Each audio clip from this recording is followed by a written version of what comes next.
me scared out of my fucking mind, man. You had me scared. Welcome to Cal's Cinema. This is To Live and Die in LA.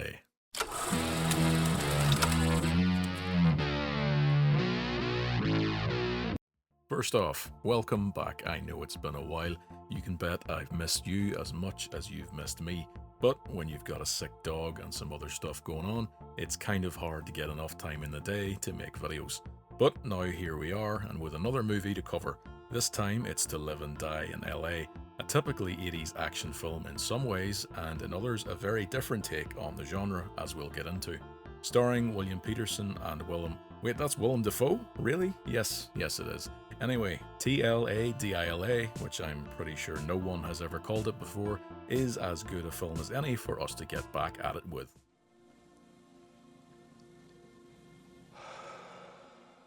The film, which was based off the 1984 book by former Secret Service agent Gerald Petovich, was written and directed by William Friedkin, who was the director of another classic neo-noir, 1971's The French Connection, as well as the classic 1973 horror, The Exorcist. The film follows William Petersen's Secret Service agent Richard Chance as he sets out to bring down cunning counterfeiter Eric Masters, played by Willem Dafoe, and it's made clear from the beginning that for Chance this is personal. Early on in the story, Chance's current partner Jimmy is executed by Masters after Jimmy stumbles upon his factory, and of course he was just 2 days away from retirement, damn it. Jimmy was more than my partner, pal. He was my best friend for 7 years. He had 2 days to go, and that was it. I'm 2 days away from retirement. Everything's gonna be just perfect. Oh, damn.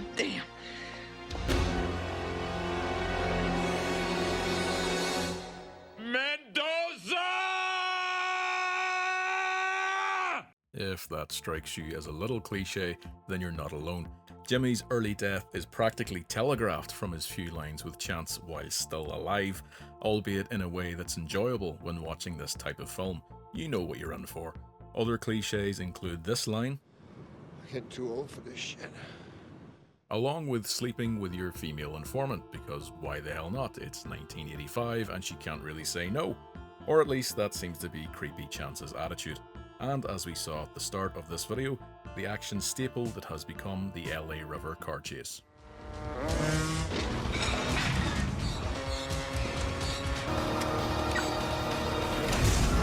Suspect has increased speed to 120. Maintain visual, Air 1. 140 miles an hour.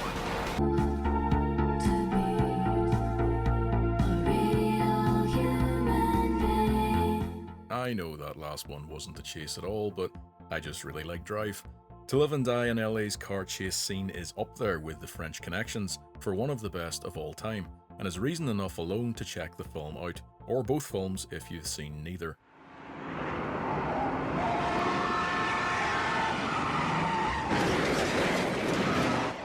Long before The Green Goblin, Detective Kimball, Thomas Wake, or more recently Dr. Von Franz. Was he a doctor? He was a professor anyway. I'm just listing good Willem Dafoe movies now, but before all that, Willem Dafoe was very early on in his acting career. He hadn't even played Jesus yet, for Jesus' sake, but that's more than enough from his IMDb page. For William Petersen, it was a similar story, having not yet become CSI's Gil Grissom, or even Manhunter's Will Graham, which would come out a year later in 1986. Where am I going with this, I hear you ask? Well, with a relatively small budget of $6 million, the production chose to cast what were then up-and-coming actors instead of splurging on, say, your Stallones or Schwarzeneggers of the day. Got expenses, you know. Guess what? Uncle Sam don't give a shit about your expenses. You want bread? Fuck a baker. Quick side note on that clip, when I first saw this I was sure Chance was taking a post-humping dumping right there, with the door open and mid-conversation and all, but turns out he was just reading the paper on the toilet, which is a totally normal thing to do, obviously, but then the mirrored medicine cabinet is there. Is the mirror above the toilet? Or is there just a little seat position beneath the cabinet? These probably aren't the things we should dwell on in this film. Where were we? Right, the performances. Petersen is fine as Chance, the special agent that definitely tries too hard to be cool with his awkward poses and random use of the one word that he knows in Spanish outside of the phrase "Donde es la biblioteca?" I miss you, amigo.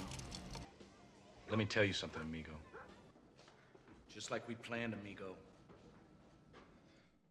Okay, so he does also say "estoy aquí" one time, but anyway, director Friedkin was apparently so impressed at his casting reading that he interrupted him after just half a page to tell him he had the role.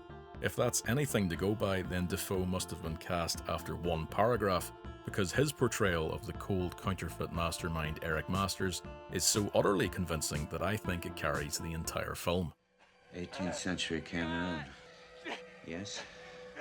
Your taste is in your ass. No, Jesus, no! Outside of the acting, including a great effort early in his career as Master's mule Cody by John Turturro, more positives for To Live and Die in LA are the soundtrack featuring Wang Chung, which might just bring you back to Vice City before you get the chance again in 2026 if they don't delay it some more.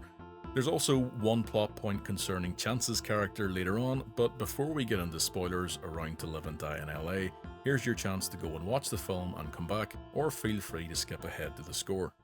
Why are you still here? I spent all morning working on this. I would appreciate it if you'd be kind enough to take a look at it. Oh, you actually want to hear the rest of the review?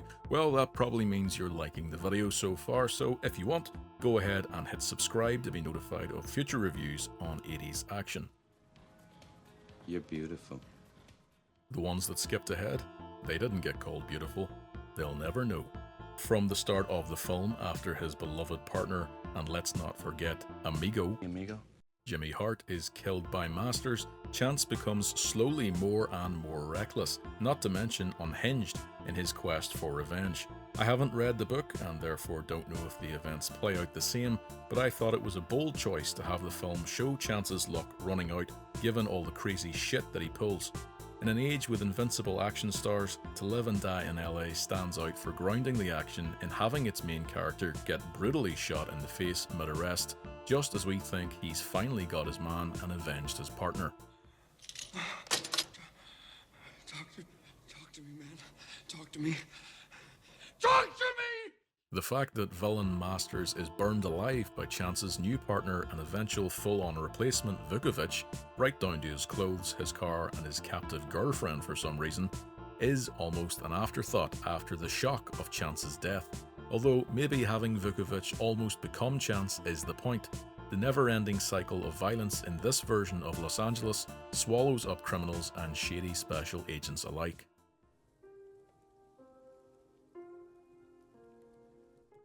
So what's the verdict on To Live and Die in LA?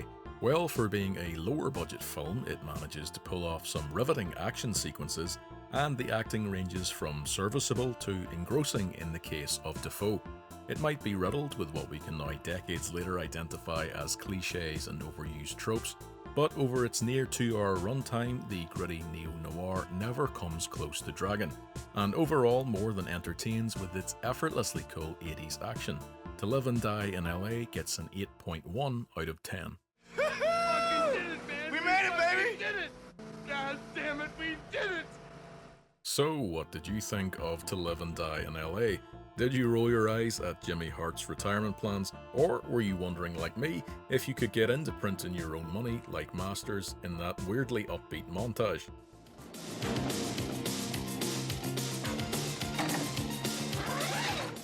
Once again, as always, you can let me know in the comments, and be sure to like and subscribe and come back again to Cal's Cinema.